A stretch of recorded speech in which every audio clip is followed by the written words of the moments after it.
이거는 전부 다 이제 홍석찬 선수가 이제 그동안 2년 동안을 해왔던 거를 쭉 제가 다 기록했던 것 중에 하나거든요. 네. 네. 그래서 이제 일단은 성찬이의 장점은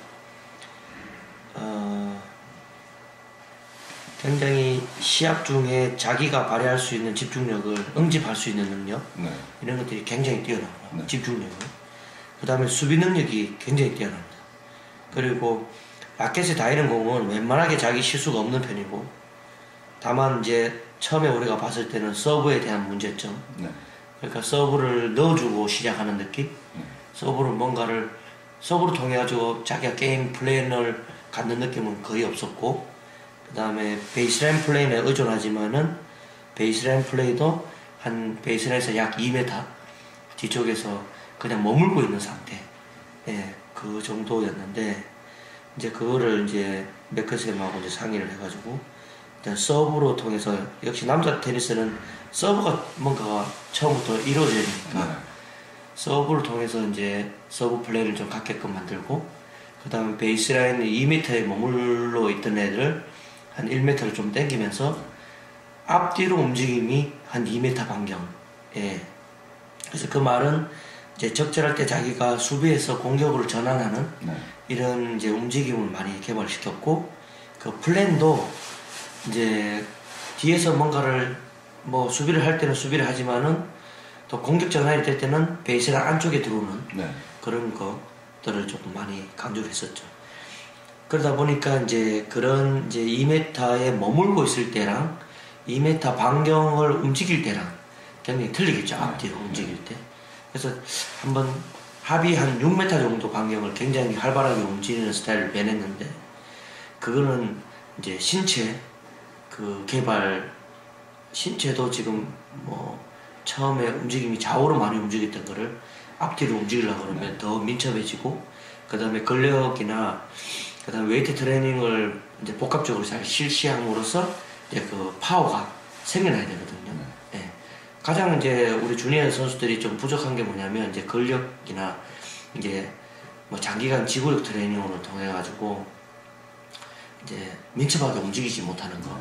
예. 그러다 보니까 2m 뒤에서 이제 좋은 수비 이후에 자기가 좋은 공격 찬스가 왔는데도 불구하고 이제 공격 전환이 잘 안 된다는 거죠. 계속 그냥 2m 2m 뒤에서 상대가 계속 미스하기를 그냥 기다리는 그런 상태. 예. 근데 이제 그런 거부터 이제 성찬이가 이제 바꾸기 시작했죠. 예. 그래서 저희들이 실시한 거는 이제 성찬이한테, 송수찬 선수한테 맞는 그 연간 스케줄이 필요했고, 네. 그래서 연간 스케줄이 그 홍성찬 선수의 문제점인 서브, 그 다음에 그 베이스라인의 이제 공격과 수비, 이제 전환, 예, 그런 부분에 대해서 그 시합을 통해서 얼마만큼 그런 문제점들을 스스로가 한번 해결해보는, 예, 그런 미션이 좀 있었고, 그래서 초반에 봤을 때 레벨은 당장 그 ITF 2그룹도 충분히 뛸 수도 있는 레벨이었지만은 오히려 그런 신체 부분, 그 다음에 전술 부분, 그 다음에 자기 약점인 이제 서브나 이제 그런 수비에서 공격 전환하는 그런 부분을 보완하기 위해서 오히려 5그룹부터 시작을 해서 5그룹을 연속 한 6 토너멘트 정도를 계속 우승함에도 불구하고 우리가 5그룹을 좀 고집했던 거는, 그런 자기가 약점인 걸 보완하는 그런 시합 중에 실제 상황에서 얼마만큼 연습도 따로 했겠지만은 그 시합에서 얼마만큼 서브를 활용하고, 그 다음에 공격 전환을 얼마나 잘하는지 시합에서도 우리가 좀 지켜보기 위해서 그런 5그룹을 계속 선택하고, 이제 연간 스케줄을 약 80매치가 되게끔 우리가 세팅을 잘 했었죠. 그래서 이제 그 연간 스케줄이 나오면 우리가 그 분기별 목표를 다시 설정하고, 그 분기별은 약 3개월 정도가 되는데 3개월 안에 그 홍성찬 선수의 발전 사항과 그 다음에 어떤 트레이닝으로 통해서 서브 발전과 그리고 신체 발달, 그러면 공격과 수비의 전환 이런 것들이 어떤 훈련으로 진행을 하면 된다는 그런 계획이 전부 다 있었죠. 그런 결과로 또 분기별 평가를 통해 가지고 그런 걸 다시 확인하고 다시 그 선수에 맞는 스케줄을 다시 재정리하고 그래서 1년간을 잘 보냈습니다. 그래서 지금 제가 가지고 있는 거는 직접 그 홍수자 선수의 이제 연간 목표도 적어놓은 게 있고, 그 다음에 분기별 목표도 자기 스스로가 이제 선수 본인이 목표를 설정해서 자기도 그 자기의 약점을 보완하기 위해서 상당한 노력을 많이 했었죠. 그래서 한 번은 우한 시합을 갔는데 본인이 최초로 서브를 한 게임에 자기 서브 게임을 이제 4개의 에이스로 이제 자기 평생 자기가 테니스를 하고 처음으로 4개 에이스로 자기 게임을 자기 서비스 게임을 따내는 거는 처음이었는데, 그런 걸 통해 가지고 선수들이 더욱더 홍수영 선수들이 더욱더 이제 자기 서브에 대한 그 신뢰도 좀 생기고 또 서브의 중요성도 좀 알게 되고 또 서브에 대한 관련된 좀 힘든 신체 훈련도 자기가 스스로 받아내는 이겨내는 그런 것도 좀 동기도 좀 생기고 아주 좋은 모습으로 이제 많이 됐죠. 그렇게 해서 이제 이번에 호주 오픈에 가서 네. 준우승까지 올라갔는데 그 어땠어요, 보시기에? 네. 그리고 일단은 뭐 역시 자기 잘하는 장점, 뭐 그 코트 활용, 그리고 상대가 굉장히 좋은 샷을 많이 치는데도 불구하고 그 뭐 모든 분들이 보셨기에 2세트의 고비만 넘겼으면 홍성찬이 더 유리하지 않을까 하는 그런 부분을 봤을 때 모든 분들이 그렇게 평가를 해주셨거든 사실은. 그런 부분은 역시 공격을 홍성찬이한테 하는 입장도 굉장히 불편했을 거라고 생각을 많이 하거든요. 그게 또 홍성찬의 그 장점이 아니겠나 하는 생각이었고, 또 적절하게 조금 베이스라인 안쪽으로 들어와가지고 좀 적극적으로 좀 템포 공격 이런 것도 좀 많이 시도하는 모습도 보였고, 그 다음에 뭐 역시 서브는 에버리지가 한 180 정도 되는 걸로 해서 예전보다 한 20kg 정도는 조금 올랐는 걸로 보이고, 앞으로 뭐 더욱더 뭐 신체 훈련이나 또 뭐 좋은 시합을 통해 가지고 더 성장할 것으로 기대하고요. 그 다음에 그 육성팀이 끝나고 나서 그 ITF 뭐 투어링 팀에 들어가가지고 했던 것들이 조금 더 많은 도움이 됐었고, 그 다음에 그 담당인 이반 몰리나 쌤하고도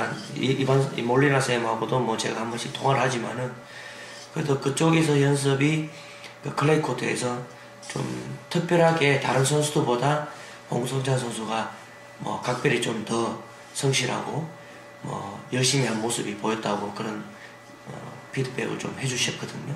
그런 것들이 호주 오픈에서 또 날씨도 굉장히 덥고 그런 상황이지만은 좋은 결과를 가져온 게 아닌가 하는 생각이 있습니다.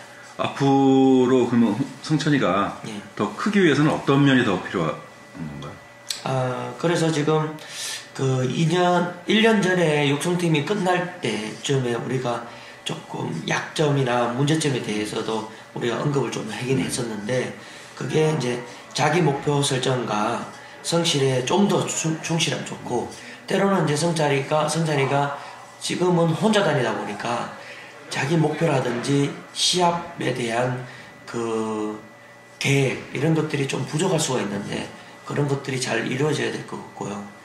그 다음에 스스로 조금 더 누가 시키지 않고, 지금은 그런 부분이 조금 많이 좋아졌는데 누가 뭐 좀 지시나 아니면 계획을 뭐 홍성찬 선수한테 주는 것보다 뭐 요번 호주 오픈에서 했듯이 자기 스스로가 조금 더 그 자기 목표를 좀 뚜렷이 갖고 조금 앞으로 전진해 나가는 모습을 보이는 게 조금 더 좋을 것 같고요. 또 장기적으로 봤을 때는 어떤 좀 더 훌륭한 좋은 코치가 또 좋은 역할을 홍성찬 선수와 같이 해주면 조금 더 좋은 모습으로 이제 좋은 선수가 될 것이라고 기대를 많이 하고 있습니다. 보시기에 이제 시니어에서 뛰어야 되는데 시니어에서 뛴다 그러면은 지금 어느 정도 그러니까 까지 올라갈 수 있을까요? 그러니까 랭킹을 끌어올릴 수 있을까요? 현 상태로 본다면. 지금은 뭐 딱히 뭐 제가 뭐 단정 지을 수는 없지만요.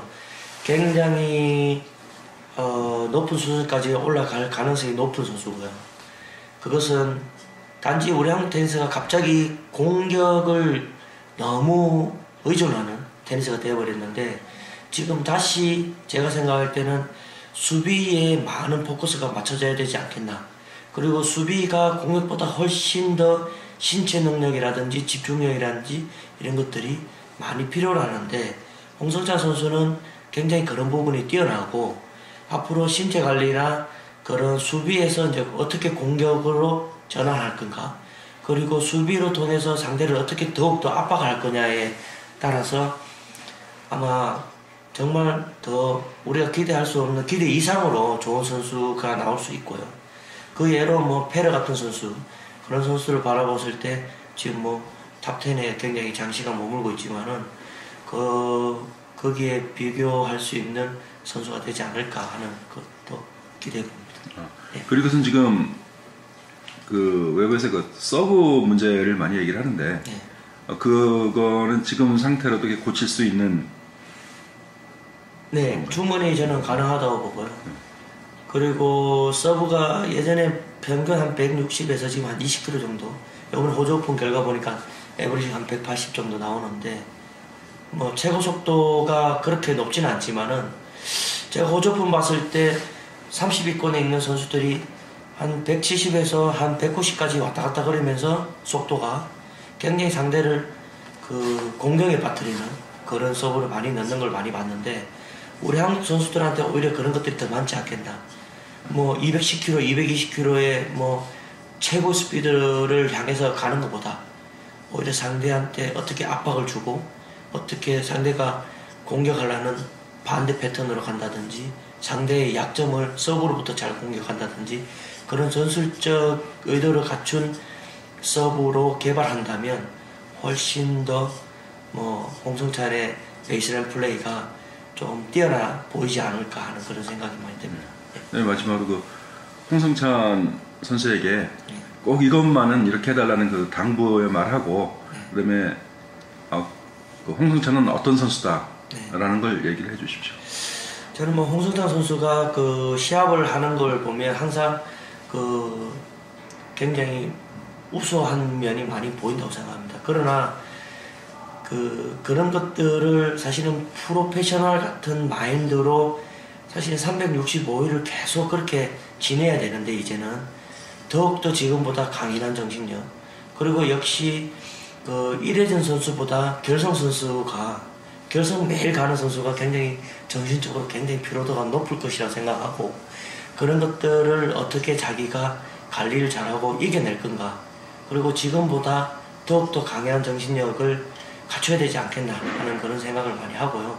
그리고 코트에서의 그런 피로도를 바깥에서 그 준비하는 과정에서 자기가 스스로 얼마만큼 그 온코트에서 집중력을 올리기 위한 바깥에서 스트레스 해소라든지 그 다음에 다른 즐거움이라든지 그런 것들 목표 설정이라든지 그런 것들을 조금 더 그 유익하게 좀 보내는 좀 그런 계획을 좀 가져야 되지 않겠나 하는 그런 생각이거든요. 다만 지금 나이가 좀 아직 어리고 그런데 혹시나 또 그런 스트레스를 그냥 단순하게 그냥 컴퓨터 게임이라든지 그냥 그 핸드폰 게임이라든지 그런 쪽으로 보내기에는 조금은 아쉽지 않겠나는 생각이거든요. 그런 부분에서 아웃코트에서 조금 더 자기 관리하는 능력 그런 것들이 조금 더 개발됐으면 하고요. 그 다음에 이렇게 투어를 많이 다니다 보면 자기 개발할 시간, 특히 공부, 그 다음에 사회를 알게 되는 이런 사회성이라든지 그 다음에 취미라든지 이런 것들을 소홀할 수 있는데 그런 것도 조금 더 같이 병행해 가는 게 좋고요. 또 테니스 선수가 투어를 많이 달라 그러면 역시 지금도 영어를 좀 잘 하지만은 더욱더 영어 공부를 좀 잘 해가지고 또 세계 ITF 팀에도 들어가서 그 코치들하고 자연스럽게 대화도 되고 이해도가 것이 제 바람입니다.